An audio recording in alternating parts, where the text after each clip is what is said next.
Hi friends, అందరూ ఎలా ఉన్నారు? ఈరోజు వీడియోలో కూడా మనం ఒక ఫేమస్ హిస్టారికల్ టెంపుల్ని చూడబోతున్నాం. ఈ టెంపుల్ ఎంతో పురాతనమైంది. మనందరికి కూడా రామాయణం గురించి తెలిసిందే.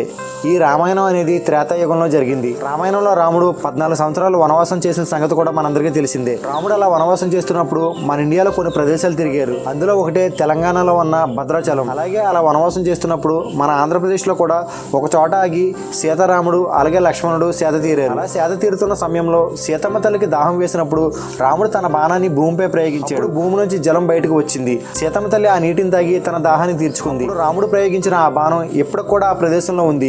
అలాగే సీతమ్మ తల్లి స్నానమాచరించిన చిన్న కొలను, అలాగే రాముడి యొక్క పాదుకులు కూడా అక్కడే ఉన్నాయి.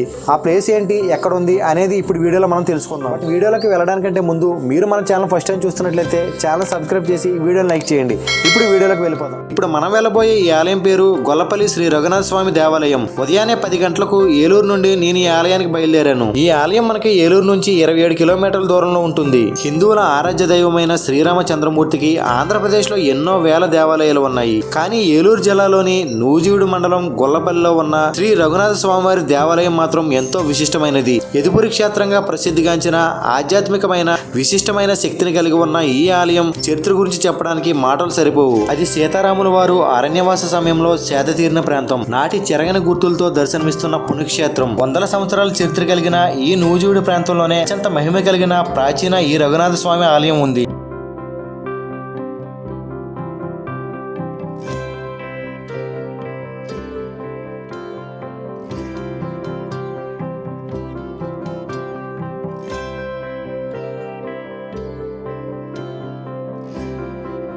రఘునాథ స్వామి ఆలయానికి వెళ్లే దారిలో మనకు పల్లెల్లుమూడి దగ్గర శివాలయం కనబడుతుంది.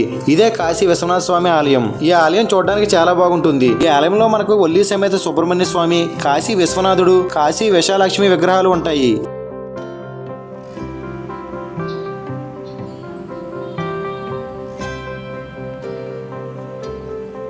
ఇక్కడ దర్శనం అయిన తర్వాత రఘునాథ స్వామి ఆలయానికి చేరుకున్నాను. ఇదే రఘునాథ స్వామి ఆలయానికి వెళ్లే దారి.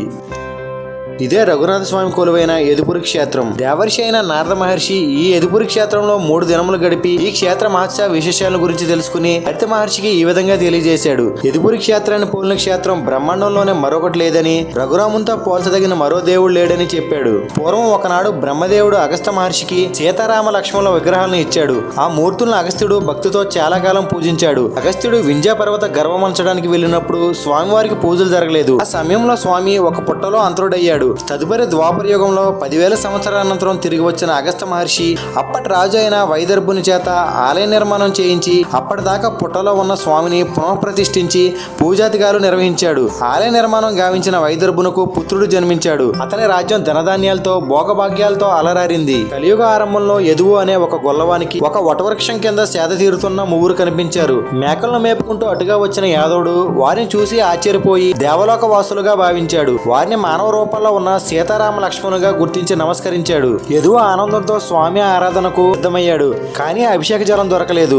అప్పుడు రాముడు ఆదేశంతో లక్ష్మణుడు యదువును తీసుకువెళ్లి ఒక చోట బాణంతో భూమిని ఛేదించగా జలధార తన్నుకు వచ్చింది. శరం వలన ఏర్పడింది కనుక దానికి శరతీర్థం అనే పేరు వచ్చింది. యదువు సంతోషించి ఆ జలాలతో సీతారామ లక్ష్మణుని అభిషేకించాడు. దేవలోకం నుంచి వచ్చిన దూతలు పాయసం ఉన్న పాత్రను యాదవునికి ఇచ్చి స్వామికి నివేదించమన్నారు. స్వామి ఆరగించగా మిగిలిన ప్రసాదమును ఆ దూతలు ఇంద్రునికి ఇచ్చిరి. దూతల ద్వారా విషయం తెలుసుకున్న ఇంద్రుడు బృహస్పతి మొన్నగ మహర్షులతో కలిసి వచ్చి స్వామివారిని దర్శించి శరతీర్థం నుండి సహస్ర కలశాలతో జలమును తీసుకువచ్చి అభిషేకించి పూజాధికారులు నిర్వహించారు. అప్పుడు రఘునాథుడు ఇంద్రునితో, ఇక్కడ నన్ను మునుముందుగా పూజించిన వాడు యదువు కనుక ఈ క్షేత్రం అతని పేరుతో ప్రసిద్ధి చెందుతుంది. ఇక నుండి ఈ ప్రాంతాన్ని యదుపురి అని జనం పిలుచుకుంటారు అని తాను యదువుకిచ్చిన వరం గురించి చెప్పాడు. అప్పుడు యదువు స్వామివారిని ఇక్కడ వెలిసి భక్తులను పాలింపు అని ప్రార్థించాడు. అతను కోరిన విధంగా తాను మొదటగా ఎలా దర్శనమిచ్చాడో అలాగే కుడివైపు సీతమ్మ, ఎడంవైపు లక్ష్మణుతో నిలువెత్తు మూర్తిగా రఘునాథుడు వెలిశాడు. ఇంద్రుని సూచన మేరకు సర్వలక్షణ సంపన్నుడు అయిన ఆంజనేయుడు ఈ క్షేత్ర పాలకుడుగా ఉన్నాడు.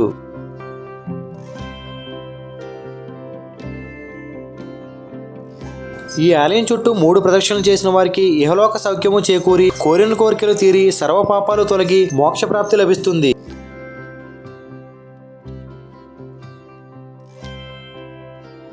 ఇప్పుడు మనం చూస్తుంది శ్రీరామ శరతీర్థం. ఈ బావిలోనే రాముల వారి యొక్క బాణం కనబడుతుంది.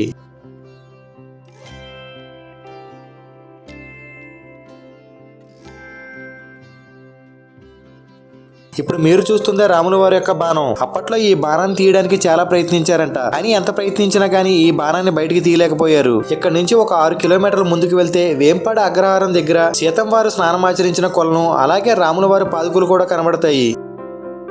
ఈ వీడియో మీకు నచ్చితే వీడియోని లైక్ చేసి మన ఛానల్ సబ్స్క్రైబ్ చేయండి. నెక్స్ట్ మరో ఇంట్రెస్టింగ్ వీడియోతో మళ్ళీ కలుద్దాం. Thank you so much and bye.